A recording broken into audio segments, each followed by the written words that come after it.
As you go through life, you'll have various financial goals. And to achieve them, you'll need to invest. But just recognizing the need to invest is not as useful as matching specific types of accounts or investments with specific goals. So how can you make these connections? Let's look at some common goals and how they could possibly be met with appropriate accounts and investments. Saving for a down payment on a house. When you're saving for a down payment, you want a certain amount of money available at a certain time. So for this goal, you won't want to take too much risk. Consequently, you might consider investing in certificates of deposits, which will pay you a regular interest payment and return your principal when the CDs mature. CDs are issued in a range of maturities from 1 month to 10 years. Other vehicles you might consider are money market accounts or other cash equivalents. Saving for a child's education. If you have children and you'd like to help them pay for some form of higher education, you may want to consider a 529 education savings plan.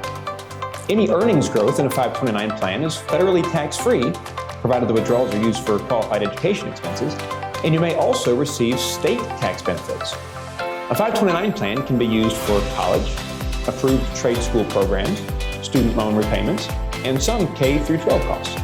And if the child you've named as a beneficiary chooses not to continue their education and doesn't need the money in a 529 plan, you can generally switch beneficiaries to another immediate family member. Saving for retirement. This is the one goal that will remain consistent throughout your working years. After all, you could spend 2 or even 3 decades in retirement. So you'll need to accumulate as many financial resources as you can to pay for those years. Fortunately, you likely have access to several good retirement savings vehicles. If you work for a business, you might have a 401k plan, which offers you the chance to put away money on a tax-deferred basis. If you have a Roth option in your 401k, your withdrawals can be tax-free, although unlike a traditional 401k, your contributions won't lower your taxable income now. If you work for a public school or a nonprofit organization, you may be able to participate in a 403b plan, which is quite similar to a 401k. And the same is true if you work for a state or local government where you might have a 457b plan.